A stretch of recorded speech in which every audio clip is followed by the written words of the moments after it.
For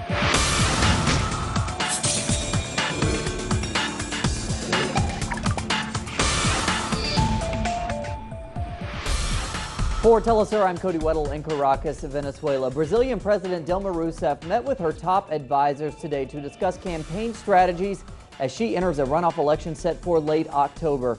She will face off against her right-wing opponent, Aécio Neves. Rousseff seeks to garner the vote of those who supported Marina Silva in the first round. Attracting a large number of those voters to her side could guarantee an electoral victory in the second round.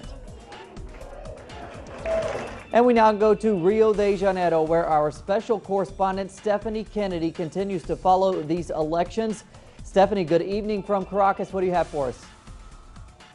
Good afternoon. Well, we bring you this report from the center of Rio in an area called Cinelandia, famed for its cinemas and theaters. And we have come to this part of town to speak to Brazilians to see how they feel the day after last night's first round of Brazil's general elections. Now, the initial analysis is that Dilma Rousseff of the Workers' Party dominated in the north and northeast of the country, an area which is a stronghold of the Workers' Party, thanks in great part to the legacy of the Lula da Silva government, which pushed forward numerous social programs such as services in electricity, water distribution and housing. Conservative candidate Aécio Neves took over in the south. Now, the media also this morning woke up to the same editorial line. Although it showed the results from last night, it's also continuing its and sustaining its battle against Dilma Rousseff. So the Workers' Party now need to evaluate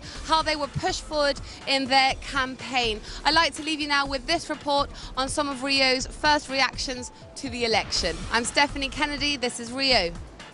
Brazil's deployment of an automated voting system for its 2014 presidential elections ensured that voting was swift and efficient. In less than 4 hours following the closing of the polling stations, Brazil already knew who would be fighting the final battle for the presidency. However, not everybody was happy with the results. I would have preferred Marina to have gotten through, but now we need to wait for the results of the second round to see who will be the candidate chosen by the Brazilian people.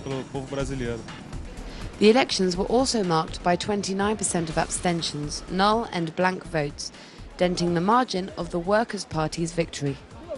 It's not just about who the candidates are, but also about the responsibility of who is.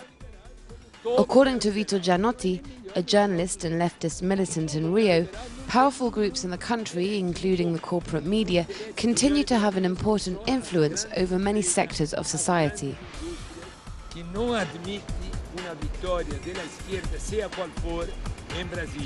They will not permit the triumph of the left, in any shape or form, for Brazil, because a victory in Brazil means the whole left in Latin America will be strengthened. The left in Venezuela, Bolivia, Uruguay, Argentina, Ecuador, the right won't permit this victory. The next round will be a very hard battle of the right against the left. The future of Brazil now lies at a crossroads, a choice between the old neoliberal Brazil represented by candidate Aécio Neves or the progressive left led by current President Dilma Rousseff. Brazilians will return to the ballot box October 26th. Stephanie Kennedy, Telesur, Rio. And thanks to Stephanie, Brazilian President Dilma Rousseff's Workers' Party maintained its dominance in the lower house of Congress following Sunday's elections. Smaller parties gained presence in the National Assembly. In that body, there are now 28 political movements represented compared with 22 before the election. The Workers' Party remains the majority in the Brazilian Chamber of Deputies with 70 seats. That's despite losing 18 seats. The PT's main ally, the centrist party of the Brazilian Democratic Movement, lost 5 seats, finishing with 66 total seats.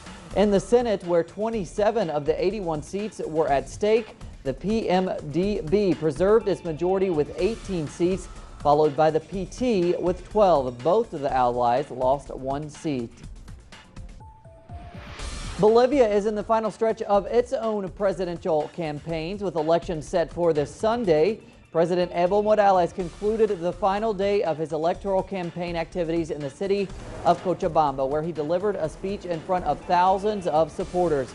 The Movement Towards Socialism party, led by Morales, spent its final weeks of campaigning focused on the eastern department of Santa Cruz, which has the second highest number of voters with 1.5 million. The president's popularity has increased since he was first elected in 2005. He is the clear favorite, with polls showing him with nearly 60% support. And to Venezuela now, where the investigation into the death of lawmaker Robert Serra continues. Our correspondent Rachel Boothroyd is following the latest developments. Good evening, Rachel. Do we have any more answers tonight? Thanks, Cody. We're reporting from Venezuela, where the main story continues to be the assassination of Venezuelan lawmaker for the United Socialist Party of Venezuela, Robert Serra, who was found dead in his home last Wednesday night alongside his partner Maria Herrera. Now, last night, Venezuelan President Nicolás Maduro gave further information surrounding the assassination, which he confirmed had been particularly violent and which was almost certainly the work of paramilitaries and not of common criminals, as has been claimed by the Venezuelan right-wing opposition. Now, Maduro last night also criticised the opposition for having failed to come out and directly condemn those responsible for Serra's murder.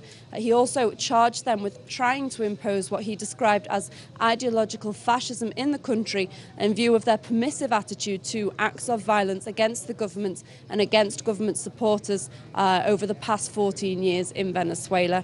My name's Rachel Boothroyd, reporting for Telesur from Caracas, Venezuela.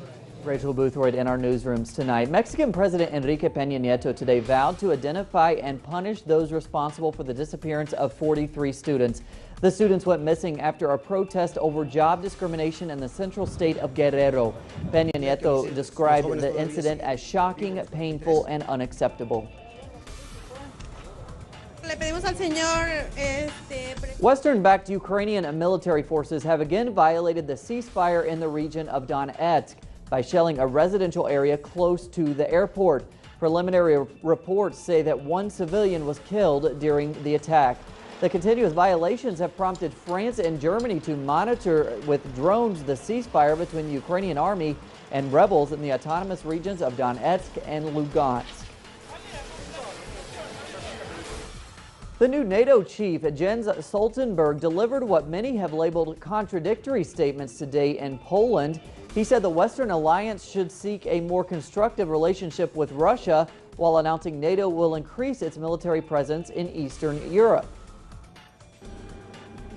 NATO believes in a rule-based international order, and therefore we are respecting our international commitments. What we do now with the reassurance measures, with more military presence in the eastern part of our alliance, is fully in accordance with our international obligations, a rule-based international order. The Islamic State has raised its black flag on the outskirts of the Kurdish Syrian town of Kobani. The fighters advanced into the city after days of fighting, and despite the airstrikes conducted by the U.S. and its allies, inside Kobani, street battles raged between Kurdish fighters and the ISIS forces. Meanwhile, members of the extremist organization have begun traveling in small groups during the night to avoid detection in Iraq and Syria. Former CIA Director and Defense Secretary Leon Panetta says the U.S. should brace for a long battle against the ISIS terrorist group. He says the fight could take up to 30 years. Panetta criticized the Obama administration for failing to take sufficient action in the fight against ISIS. He recommends that the battle against extremism be extended beyond ISIS in Iraq and Syria.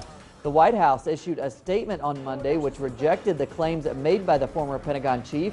Panetta added that President Barack Obama is too timid to take on opponents and lacks the passion to lead. For the second year in a row, the 14 wealthiest individuals in the U.S. made more than their annual investments than the $80 billion provided for people for food in the world. That's according to a Forbes report released today. The individuals increased their wealth to almost $600 billion. Together, the 400 wealthiest Americans are worth a staggering $2.3 trillion. They tenfolded their fortunes from almost $300 billion a year ago. The 2013 investment earnings of the richest 1% in the U.S. was almost $2 trillion. That is more than the entire budget for Social Security, Medicare, and Medicaid for the whole country.